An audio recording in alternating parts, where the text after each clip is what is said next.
Bonsoir chez vous et merci de nous rejoindre sur Casus FM pour votre émission Dengue Lula, une émission qui vous présente l'art et la culture sous toutes ses formes. Et ce soir, nous avons le plaisir et l'honneur d'accueillir en direct de l'Institut français de Bujumbura, Tahar Lazrak. 1, 2, test, micro. Ah C'est un humoriste que vous n'avez plus besoin qu'on vous présente. Il a fait rire tout le continent par des blagues que j'espère que vous avez déjà entendues. Et je vais vous donner l'opportunité de les rencontrer, d'apprendre à les connaître au travers de cette émission. Comme je vous l'ai dit, je suis accompagnée d'un humoriste que vous connaissez, un humoriste international. Vous êtes comme on peut appeler un père du rire en Afrique de l'Ouest. C'est gentil. Parmi les pères. Je sais que vous êtes humble, mais quand même, vous êtes parmi c'est gentil. C'est la première fois qu'on m'appelle le père du rire. En Afrique de l'Ouest, quand même. Oui. Ouais. Vous faites partie de père du rire en Afrique de l'Ouest. Et qu'est-ce que ça vous fait d'avoir... Non. Quand même, je suis en train de sauter les étapes. Est-ce que j'ai bien présenté les Tahar Lazrak? C'est vrai, oui, c'est bien. Pas écorché les Pas noms. du tout, Bon. super bien prononcé. Vous êtes marocaine? Non, pas du tout. Voilà, ça promet d'être vraiment intéressant. Et donc, vous êtes là, ici au Burundi, pour une formation sur l'humour? C'est ça. Je suis au Burundi dans le cadre d'une formation avec des humoristes qui veulent se perfectionner, pour certains qui veulent commencer, pour d'autres qui veulent s'améliorer. C'est une formation qui inclut beaucoup de volets, notamment le développement personnel, l'écriture d'un sketch de stand-up, l'improvisation, les transitions, l'accompagnement sur scène, etc. Voilà. Je pense que ça va faire 17 ans que vous faites de la comédie. 17 ans, c'est ça? Alors, c'est une excellente question. Non, sûrement, depuis 2007. Depuis 2007. Ouais. En tout cas, je ne suis pas douée pour les calculs, mais Moi je non pense plus. que ça fait... Moi non plus. Vous voulez que je prenne ma calculatrice? Ah non, c'est bon, c'est bon. Je pense que les auditeurs vont calculer eux-mêmes, mais Voilà. c'est quand même un sacré bouton que vous êtes vrai. humoriste. Oui. Et vous avez dit que vous avez gravé un peu les échelons avec votre précédent métier. Oui. Et est-ce que vous avez l'impression que c'est la même chose aujourd'hui avec l'humour? Vous êtes en train de gravir des échelons? Oui, complètement. Bien sûr. Aujourd'hui, je suis heureux de... On a tous commencé au bas de l'échelle. Ouais. Puis je suis heureux de gravir les échelons en étant invité. J'ai été invité pendant plusieurs années à des festivals internationaux, comme Montreux Comédie ou le Marrakech du Rire, ou le Jamel Comedy Club, etc. J'ai fait le tour de l'Afrique et puis de l'Europe avec mon spectacle pour partager mon histoire, ma culture. Et j'ai fondé mon festival par la suite, qui est devenu aujourd'hui le plus gros festival d'humour en Afrique, qui est Afrique du Rire. Donc ouais, les échelons ont été gravis, et heureusement. Rapidement? Ou bien c'est... Non, comment? Depuis Depuis 2007, il faut qu'on compte. Hein. Attends, 2017, ça fait 10 ans. Ok. 18, 19, 20, 21, 22, 23, 24, c'est toi qui avais raison. Ah, c'est 17 ans. Ah ouais, c'est vrai. Ouais. C'est tout un ado quand même. C'est un ado. ouais, c'est une ado. vie. Mes enfants même n'ont pas 17 ans. Vous imaginez? J'imagine. En Ma fait. carrière est plus vieille que mes enfants. Ok. C'est un adolescent qui est sur le point de devenir adulte alors. Oui, exact. Waouh, belle image. J'avais jamais pensé à ça. C'est vrai, peut-être qu'en ce moment, j'ai en pleine crise d'adolescence. Et vous avez dit aussi que vous avez été piqué par les virus de la scène à 11 ans Ça, c'est vrai. dans la fourberie de Scapin. Exact. Quel rôle vous avez eu? Comment vous avez eu cette info? Elle est incroyable. Elle a des infos que beaucoup n'ont pas. Bon, je sais J'ai eu pas. le rôle de Léandre. Léandre. Je devais faire les décors. Ok. La classe a été divisée en deux et je devais faire les décors. Ok. Je voulais pas faire comédien, je suis quelqu'un de très timide à la base. J'étais très introverti quand j'étais plus jeune. J'ai fait le rôle de Léandre parce que quand il y a eu la lecture en classe, la prof a demandé à... Donc on a lu le premier dialogue, elle a demandé aux élèves de venir pour jouer Léandre tel qu'il l'imagine. D'accord. Il y a eu le premier qui a joué, c'était pas ça, le deuxième, le troisième. Et moi, je regardais les élèves jouer et je savais déjà dans quel sens Léandre devait partir, comment ce rôle devait être joué. Et j'ai demandé, j'avais 11 ans, j'ai dit, madame, s'il vous plaît, j'étais en 6e. J'ai dit, madame, s'il vous plaît, est-ce que je peux essayer? Elle m'a dit, bien sûr. Et je suis venu jouer, et j'ai joué Léandre comme ça. Mais non, mais ne me dites pas que mon père revient ce soir et il dit qu'il voudrait me parler. Et j'étais paniqué, je faisais des allers-retours. Et ma prof de français, je m'en rappellerai toute ma vie, madame Barski, elle s'appelle, elle m'a regardé, elle m'a dit, vous faites quoi? J'ai dit les décors. Elle m'a dit, non, C'est vous pas faites ta place. Léandre. Ok. Et j'ai gagné le rôle de Léandre. Ok. J'avais très peur, j'étais très stressé avant de monter sur scène. Et je vais monter sur scène, la salle est pleine. C'était la Fédération des œuvres laïques à Casablanca. La salle est pleine et je rentre. Et dès que j'ai mes premiers applaudissements, c'est parti. J'ai dit, c'est ce métier que j'ai envie de faire quand je serai grand. C'est intéressant que vous parlez du père. Dans le sketch, vous avez parlé du père. Ouais. Et depuis 17 ans, vous avez toujours l'habitude de dire que votre père vous a soutenu. Mon père m'a soutenu. Oui, oui, votre bien père sûr. vous a soutenu. Et depuis, on va dire pour les 17 ans ou les 18 ans, pour le futur adulte, de carrière, on peut dire ça, quel est l'impact qu'a eu le soutien de votre père tout au long de ce... Très positif. Vous savez, quand vous faites un métier, si vous n'êtes pas soutenu par les gens qui comptent le plus pour vous, vous ne pourrez pas aller loin. Vous pouvez faire un métier, être excellent, ne pas avoir de soutien et stagner. Ouais. Comme vous pouvez faire un métier, être moyen, avoir des soutiens et devenir excellent. Ouais. Et moi, c'est le soutien de mes parents qui était important pour moi. Donc vous attribuez carrément votre succès au soutien de vos parents. Complètement. D'accord. Complètement. Ok. Ouais. Est-ce que vous avez toujours l'habitude de recevoir l'appel de votre père avant Toujours. Toujours. Toujours. Est-ce que, ça c'est pas une scène, mais quand même, est-ce qu'il était au courant que vous aurez une émission aujourd'hui? Non. C'est vraiment quand je monte sur scène, je l'appelle Ok. 10 ou 15 minutes avant, je lui dis je vais y aller. Et il m'envoie des C'est comme une des bonnes recharge ondes. avant, Ouais. avant les spectacles. Ouais, c'est des prières, il prie pour moi, il m'envoie des bonnes ondes, il me dit vas-y fonce, tu vas tout défoncer. Et il me dit tu m'appelles quand vous finissez. Et aujourd'hui vous êtes père, Ouais. vous avez 3 enfants. Ouais. Et quel est l'héritage que vous aimeriez les léguer? Une bonne éducation, À part une bonne éducation, parce que c'est la plus importante des choses, vous savez. Aujourd'hui, vous voulez réunir l'Afrique à travers le rire. Oui. Quel serait le message que vous voudrez que les enfants, vos enfants, gardent de cette démarche? Bah, qu'ils aient l'amour pour leur terre-mère, leur patrie. L'Afrique, c'est notre terre-mère à tous. Moi, je suis marocain, ivoirien, je suis africain des deux côtés. Ça ne va pas. Oui, pourtant. Et pourtant. Et pour moi, ça fait partie de l'éducation. Quand on a proposé à mon père à l'époque de choisir entre la nationalité française ou ivoirienne, il a sans hésiter une seule seconde choisi la nationalité ivoirienne. Dans un de vos sketchs, vous dites qu'il s'est trompé. Il n'a pas compris la Il question. n'a pas compris la question. Est-ce C'est que parce c'est qu'il vrai? faut... Pas du tout. Pas du tout. Mon père, non. C'est certainement vrai, mais... non, je rigole. Il va regarder l'émission. Oui, il regarde tout, lui. Ah, d'accord. Mon papa, il regarde tout. Non, mon père a dit il m'a dit, écoute, on vivait en Côte d'Ivoire. À quoi ça sert de prendre la nationalité d'un pays où je ne vais jamais vivre? Ok. Je préfère avoir la nationalité d'un pays où je vis. En même temps, en 1960, Oui. il n'y avait pas besoin de visa pour aller en France. D'accord. Donc pour mon père, c'était... À quoi ça servait ce passeport, réellement? Et vous dites aussi que votre père, c'est un peu comme votre inspiration dans vos sketchs. Mon père, c'est une bibliothèque. C'est même pas une inspiration, c'est une bibliothèque. Mon père, vous pouvez parler avec lui pendant 5 heures et ressortir de là comme si vous aviez lu 4 livres. Vraiment, hein. Ok. Mon père n'a pas lu l'histoire, il l'a vécue. Vous avez dit ça aussi. Et c'est mieux que quelqu'un qui a lu l'histoire. Exactement. Est-ce que vous pouvez nous parler un peu de votre projet? Vous êtes l'initiateur du projet Afrique du Rire. Ouais. Est-ce que vous pouvez nous en parler? Bien sûr. Le festival Afrique du Rire est né à la base d'une frustration. La vôtre? Ouais. Ok. J'étais invité souvent dans des festivals internationaux, mondiaux, où on ne me donnait pas la lumière que j'aurais voulu avoir, ou même peut-être avec toute modestie que j'aurais mérité d'avoir. Oui. J'ai fait des standing ovations devant 5-6 000 personnes dans des festivals internationaux qui ne sont pas passés à la télé. Ouais. Et puis je me suis dit, au fait, est-ce que nous, les Africains, on va rester toute notre vie à courir derrière des festivals européens, internationaux, pour avoir de la visibilité? Oui. Nous, on n'a pas de télévision chez nous. On n'a pas caméra. On a caméra. Ben pourquoi alors on ne se donne pas nous-mêmes cette lumière? Tiken Fakoli dit, personne ne viendra changer l'Afrique à notre place. Oui. Moi, je suis africain. Pourquoi je vais attendre que ce soit un Européen qui vienne me mettre à la lumière? J'ai monté un dossier. J'ai dit, je veux créer un festival Afrique du Rire. Je veux montrer aux gens que l'Afrique, on est capable aussi de faire des choses. Oui. Dès la première édition, c'est parti dans un délire. Tout le monde, les humoristes étaient partants. Ils m'ont tous dit, voilà, on t'accompagne, on te soutient. J'ai eu des grands noms.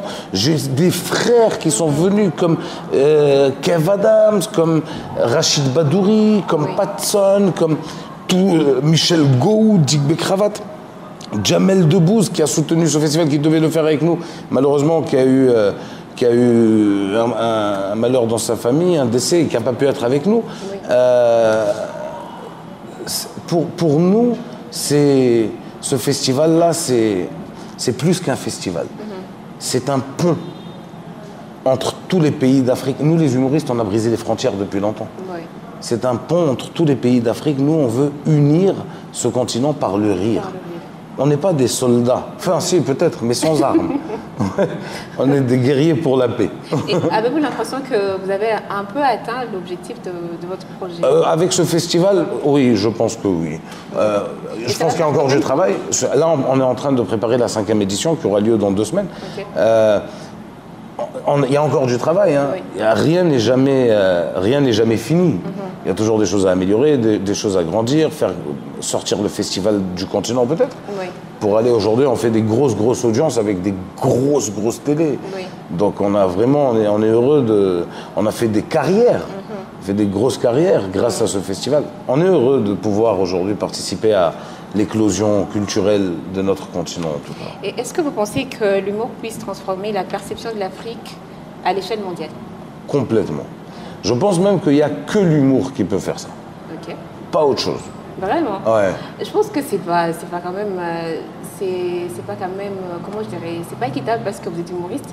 C'est sûr que vous allez défendre votre métier. Non, je ne dis pas que c'est moi qui vais changer l'Afrique, attention. Hein. Je dis que c'est mon métier qui va le faire. Ok. Que c'est les humoristes, tous ensemble. Vous savez, je vous donne un exemple. Aujourd'hui, vous êtes en train de vous promener sur la télé, de zapper. Vous tombez sur un humoriste qui fait un spectacle. Vous zappez, vous tombez sur un politicien qui fait un discours. Oui. Peu importe le politicien. Vous regardez qui? Un humoriste, en tout cas, sans hésiter. Alors, à votre avis, qui a le plus de pouvoir entre les deux? Ok. C'est qui vous parle? C'est qui s'adresse à vous? Mais ça, c'est moi. Mais c'est tout le monde. C'est pas pour les personnes qui regardent. Croyez-moi que sur 100 personnes, il y en a 98 qui vont regarder l'humoriste parce qu'ils préfèrent rire. On est fatigué d'écouter des paroles des politiciens. Ah oui, c'est vrai, depuis le temps, on est fatigué. Dans une interview accordée à Espace Source, vous dites, je cite, « J'estime que c'est très important de savoir rester dans l'humour sans blesser les gens. » Ouais. Je le dis même à mes... Vous vous en rappelez? Je ne me rappelle pas avoir dit à ce média, mais c'est des phrases qui me ressemblent, puisque je le dis encore aujourd'hui, je le Mais disais... j'aimerais savoir pourquoi. Est-ce que c'est déjà arrivé que, je ne sais pas si c'est votre humour à vous ou à quelqu'un d'autre qui a pu blesser quelqu'un dans le public? Je pense qu'il y a pas mal d'humoristes qui, sans se rendre compte, peuvent blesser des gens dans le public. Et je pense que c'est important de ne pas blesser les gens. Il faut faire attention à ce qu'on dit, il faut faire attention. On peut rire de tout, mais en faisant attention. Enfin, si, on peut rire de tout le monde, mais en faisant attention. Il ne faut pas que je te blesse. Il faut que j'arrive à connaître la limite de ma vanne et de mon texte, où est-ce qu'il va s'arrêter pour que toi, tu ne repartes pas blessé ou frustré. Et si on devait différencier les différents sketchs, les différents textes de comédiens, lesquels pourraient ressortir pour qu'on sache que ça, c'est voilà. Ah, peut-être les expressions ivoiriennes, africaines, très africaines, l'engagement pour le continent, Oui. La dénonciation avec beaucoup de subtilité, j'essaye en tout cas de certains fléaux, problèmes qu'on vit en Afrique, la corruption, avec beaucoup de subtilité. D'accord. J'ai toujours dit que l'Afrique était le continent le plus libre qu'on connaisse. Ça peut vous paraître fou ce que je vais dire. Mais aujourd'hui, en Afrique, on a plus de liberté d'expression sur scène que sur certains autres continents. Ok. Ouais. La fois où vous dites que c'est tellement déconcertant d'avoir des enfants devant c'est horrible. Le premier rang, est-ce que ça a changé depuis le temps? Vous savez, vous ne pouvez pas dire à un enfant de se lever. Je l'ai déjà eu. Mais vous ne pouvez pas dire à un enfant de se lever. Parce que vous pouvez pas éduquer un enfant qui n'est pas à vous, mais vous pouvez éduquer un parent qui n'a pas compris que ton fils pleure, lève-toi et sors avec lui. Attends, il y a 2000 personnes qui ont payé leur place pour regarder ce spectacle, ils écoutent ton fils pleurer. Et toi, tu es assis. Mais lève-toi, sors, laisse-le se calmer et puis tu rentres. Et comment vous faites alors pour gérer ça? On gère, c'est de l'improvisation. À chaque fois, on gère comme on peut. Des fois, on va rebondir sur les pleurs du bébé. Des fois, on va rebondir sur les cris du bébé. Jusqu'à ce que le papa comprenne qu'il serait temps qu'il quitte la salle un petit moment. Depuis qu'il était temps. Vous avez parlé aussi du fait qu'il existe plusieurs types d'humour. Il y a un humour marocain, ivoirien. Ici, on est à Bujumbura. Je ne sais pas si vous avez eu le temps de visiter un peu la ville et de rencontrer d'autres humoristes pour vous dire que, ok, quel est le genre d'humour pour le Burundais? Pour moi, en Afrique, en général, il existe un humour africain. Ok. Il n'y a pas de... J'ai pas les codes du Burundi encore. J'adore cette ville, hein. Bujumbura, c'est vraiment une ville qui m'a attiré. D'ailleurs, je le disais ce matin à des amis à moi ici, parce que j'ai déjà des amis maintenant ici, et je leur disais que c'est une ville où je pourrais revenir en vacances. D'accord. C'est-à-dire qu'un jour, je vais venir, je vais rentrer à l'Institut français, je vais leur dire « Caribou, je suis venu boire un café avec vous, je suis à la maison ». C'est une ville qui m'a marqué de par la chaleur humaine qu'il y a. J'ai pas encore vu un Burundais énervé, fâché. Ah, d'accord. Ouais. Vous n'avez pas encore circulé? Si, j'ai circulé. J'ai circulé. Croyez-moi qu'il y a des pays où vous arrivez, vous verrez très rapidement que le peuple peut se fâcher très vite. Ok.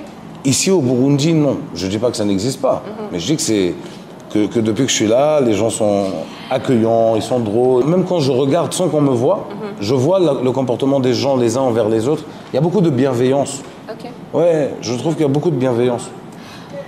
On peut pas quand même te laisser partir sans que tu nous fasses l'accent africain. Impossible. Mais quel accent? Il n'y a pas d'accent africain, ça n'existe pas. Il y a des moments où vous le faites dans vos spectacles. Il y a un accent camerounais, il y a un accent ivoirien, Voilà. il y a un accent... Je vous laisse choisir. N'importe. Bon, moi-même, mon accent, c'est africain, ou bien? Je pense que vous faites un peu les mélanges entre le 2, Non. le 2 ou le 3. Bon, je vais choisir. Je peux choisir. Accent ivoirien. C'est ça qu'elle a? C'est ça qui est là? C'est ça? Aïe, tu n'es jamais allé en Côte d'Ivoire ou bien? Non, jamais. C'est l'accent qu'elle C'est moi a? qui visiter alors. C'est l'accent, tu es la bienvenue. Ici, vous dites Caribou, là-bas, on dit Aquaba. À quoi bas? Aquaba. D'accord. Nous sommes presque à la fin de l'émission, mais comme vous savez, il y a une guitare ici. Je croyais que c'était le décor. Non, c'est pas les décors. Il y a une histoire derrière cette guitare, mais elle n'est pas la sienne, donc malheureusement. Il y a une histoire, apparemment, la première fois que vous êtes Ça y est, j'ai compris. Bravo.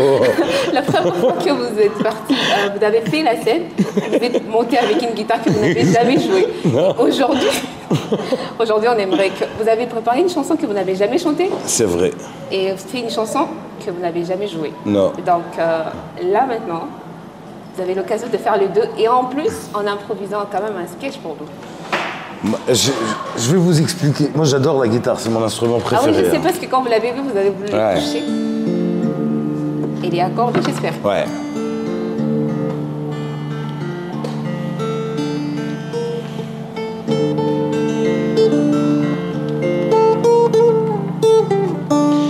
La première fois que je suis monté sur scène, Oui. je suis monté avec une guitare et j'avais écrit une chanson. Et mon sketch devait faire 15 minutes. J'avais 10 minutes de sketch et 5 minutes pour la musique. Oui. J'étais tellement stressé que je suis rentré sur scène, la guitare a tremblé comme ça. Ok. Donc je l'ai déposée D'accord. et quand j'ai fini mon sketch, je devais jouer. Donc quand j'ai récupéré la guitare, je tremblais toujours. Je me suis dit, c'est impossible que je joue. Ok. Et je suis sorti de scène avec la guitare et à la fin du spectacle, les gens sont venus me demander, ils m'ont dit, c'était sympa ce que tu nous as fait, mais la guitare là, c'était pourquoi? Je leur ai dit, pour dire que je suis pour la liberté de la musique. De la musique. Et les gens ont cru à mes conneries. Et cette chanson que j'avais décidé de jouer, c'est une chanson en arabe. Vous vous rappelez au moins? Oh, bien sûr. C'est une chanson en arabe qui parle du service militaire. Ok. Et des gens qu'on est venu soulever de force pour les amener au service militaire. D'accord. C'est une chanson drôle, mais elle est en arabe. Vous allez faire la traduction après? Ah, ok. D'accord.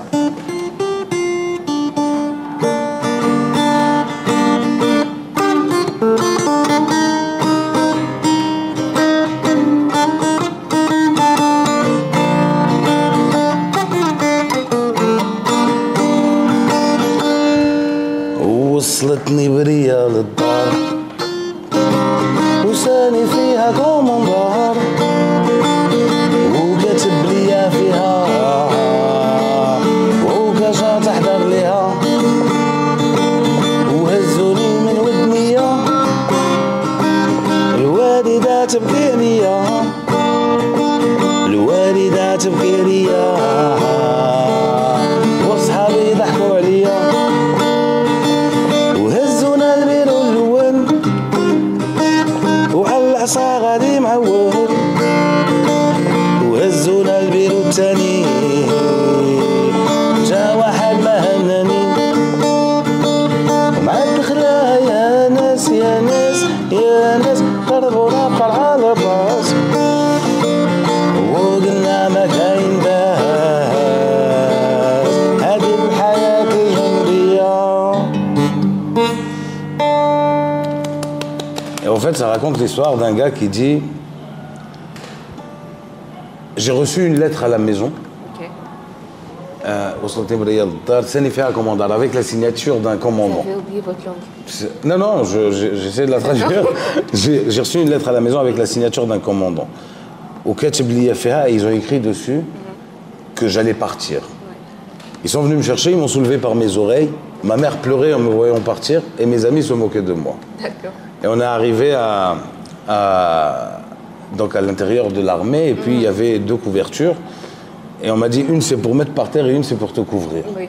Et alors elle est beaucoup plus longue et plus profonde. Elle est plus marrante en arabe parce que les expressions choisies en arabe sont plus marrantes. Sûrement. Et elle rend hommage vraiment à toutes ces personnes-là qui ont été à l'armée de force et tout ça. Et je pense que c'est pour ça que le service militaire n'est plus obligatoire dans beaucoup de pays parce qu'il y a des gens qui n'ont pas supporté, etc. Et pourquoi vous avez fait les choix de ces chants? De cette chanson, Ouais. c'est parce que c'est la première chanson que j'ai appris. Moi, je vous avoue, je pensais que c'était beaucoup plus une chanson du style où je peux le dire. Je pensais pas que vous saviez chanter. C'est pas grave. Je savais pas que vous saviez chanter. Je pensais que c'était beaucoup plus drôle. Mais à entendre l'histoire de la chanson, pourquoi les choix de ces chansons? Parce que c'est la première chanson que j'ai appris à faire à la guitare Ah, ok. et que je voulais faire croire que je suis un artiste complet Ah, d'accord. qui joue à la guitare et qui chante et qui fait rire. voilà. Je lui disais à mon ami Kuba Kuba que la dernière fois je suis monté chanter sur scène et il m'a dit « Waouh, t'es fort, tu chantes bien ». Je lui ai dit « Frérot, viens, ça reste entre nous, je sais chanter que cette chanson ». Il m'a dit « Mais t'es sérieux, ici on te rappelle ». J'ai dit « Il faut pas qu'on me rappelle ». Et on m'a rappelé. Oh là là. Et donc j'ai donné des chansons à l'orchestre qu'ils n'auraient jamais pu jouer. J'ai dit, bon, ils connaissent pas. On m'a dit, il faut refaire ce que tu as fait. J'ai dit, c'est une vraie histoire. mais c'est arrivé la semaine dernière. Ok, je suis choquée. Mais j'aimerais que vous fassiez un sketch, une impro. Un sketch d'impro. Pour Raoult. Alors, je ne vais pas faire un sketch, je vais vous raconter une anecdote. D'accord, j'espère ne pas Quand je suis arrivé, j'espère aussi que vous n'allez pas rire. Vous riez déjà. Comment on peut C'est faire impossible, c'est impossible.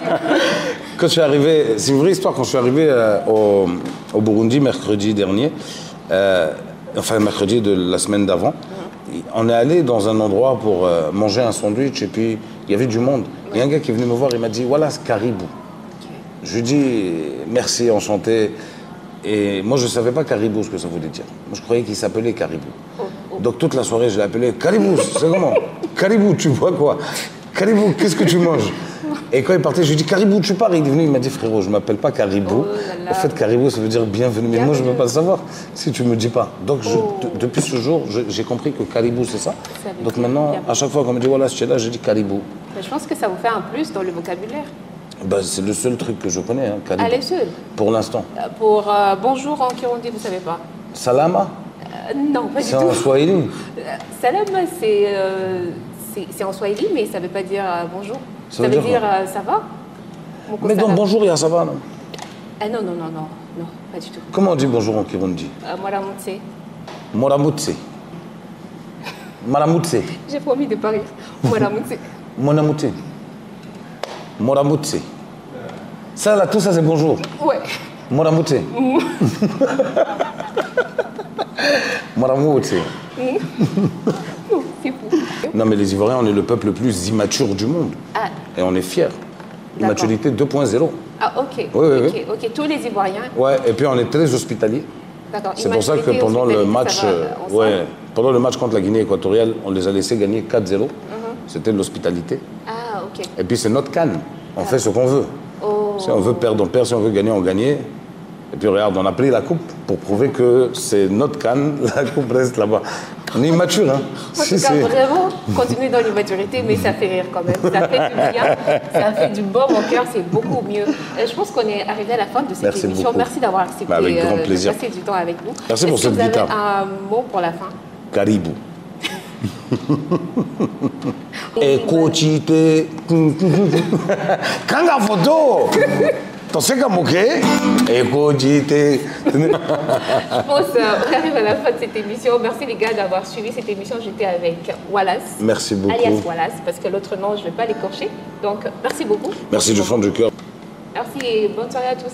Kazoza FM, be your own boss.